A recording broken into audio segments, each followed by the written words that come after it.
Good morning, dear students. How are you all? Students, we are going to do lesson number 10, Natural Resources. So, we have already done the summary of this chapter in the form of table. Table की form में हम पहले ही इसकी summary कर चुके हैं. So, now let's read the chapter together. Okay, students, resource क्या होता है? कोई भी जो मटेरियल होता है जो डिफरेंट alternate uses मतलब डिफरेंट तरीके से यूज़ किया जा सकता है. एक ही मटेरियल को हम अब अगर डिफरेंट पर्पसेस के लिए यूज़ कर सकते हैं. मल्टीपर्पज़ जो चीज़ होती है या जो हमारे काम आती है कोई भी चीज़, that is resource. Okay, for example water से हम क्या क्या कर सकते हैं? We can take bath, we use it for drinking, we use it for bathing and we use it for cleaning. For everything we need water, so it is a resource. और से pencil, you need pen or pencil for writing. It is a resource because it is used by you for different purposes. Okay, a resource is any basic material that has alternate uses. A resource provided by nature are called natural resources. A natural resource is any basic material which is obtained from nature and is put to various uses. Natural resources are essential for our survival. So what resource हमें पता चल गया क्या होता है. But what is a natural resource? Natural resource जो resources हमें nature से मिलते हैं और उनको हम क्या कहते हैं? Natural resources. और उससे हम डिफरेंट पर्पसेस के लिए यूज़ कर सकते हैं.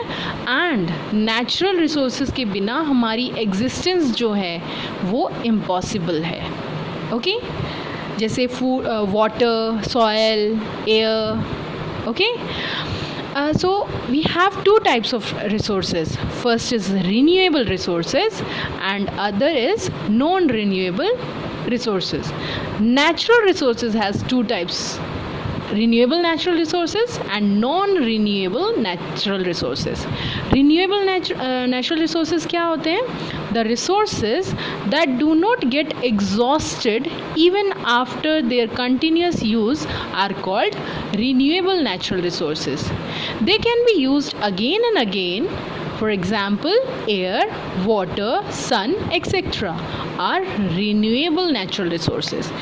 So, what are natural resources? Renewable natural resources जो रीन्यू किए जा सकते हैं, दोबारा से यूज़ किए जा सकते हैं. एंड कंटिन्यूसली यूज़ होने के बाद भी जो ख़त्म नहीं होते. Exhausted means which do not get finished, जो फिनिश नहीं होते, दैट इज़ एग्जॉस्टेड. कंटिन्यूसली हम यूज़ करते हैं उन्हें but they can be used further. इसके एग्जाम्पल्स क्या हैं? Air, water, sun, etcetera. Okay, now let's move to non-renewable natural resources. What are non-renewable natural resources? As the name suggests, non-renewable. Non मतलब जो renew नहीं हो सकते.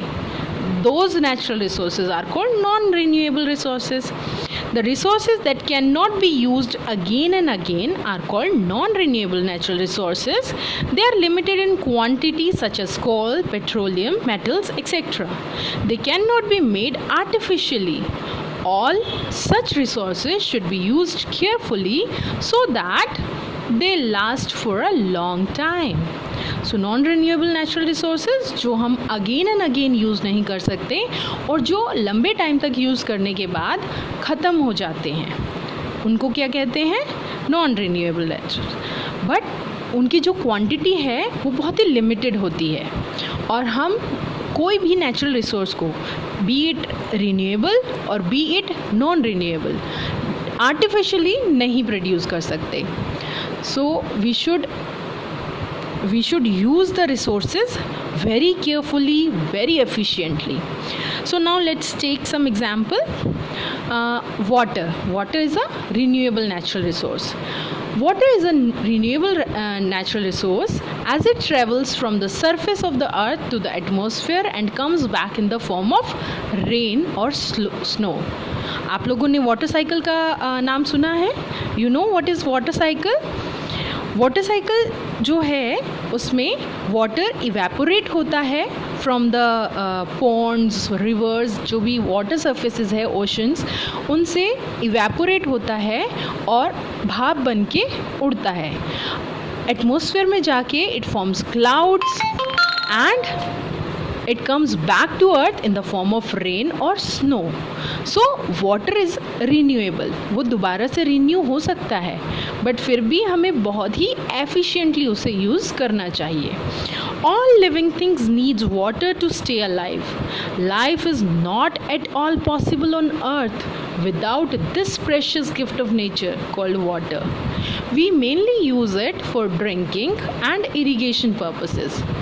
Other uses of water are bathing, cleaning, washing, cooking, etc. So as you all know कि धरती पे without water life possible ही नहीं है. So it is a very precious, बहुत ही कीमती, precious means कीमती गिफ्ट है नेचर का, जिसका नाम क्या है? वाटर. वाटर हम ड्रिंकिंग और इरिगेशन के पर्पज़ के लिए यूज़ करते हैं, जैसे सिंचाई, खेतों में पानी देने के लिए, प्लांट्स में पानी देने के लिए. और जो बाकी यूजेस हैं वाटर के, वो क्या हो सकते हैं? We use water for bathing, cleaning, washing, cooking, etcetera. River water is also used for generating electricity in hydroelectric plants. जो रिवर वाटर है, इसमें जो रनिंग वाटर है, रिवर वाटर, रिवर में पानी चलता होता है, बहता है पानी. सो जो रनिंग वाटर है उससे हम इलेक्ट्रिसिटी भी जनरेट कर सकते हैं in hydro electric plants. Hydro related to water या through water. So hydro electric plants के थ्रू हम इलेक्ट्रिसिटी जनरेट करते हैं. In these plants the running water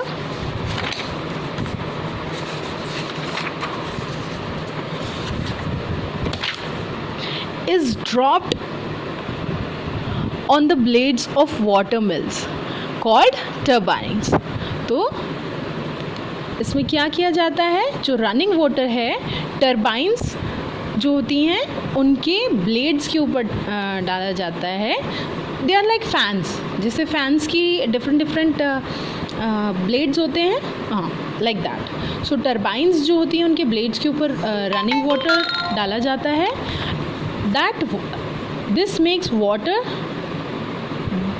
This water makes the turbine move faster and thus generate the electricity. जिससे क्या होता है? रनिंग वाटर अगर टर्बाइंस के ऊपर गिरता है तो वो टर्बाइन जल्दी रोटेट करती है और फास्ट रोटेट करती है, जिससे कि इलेक्ट्रिसिटी जनरेट होती है. So we'll do the other options in next video.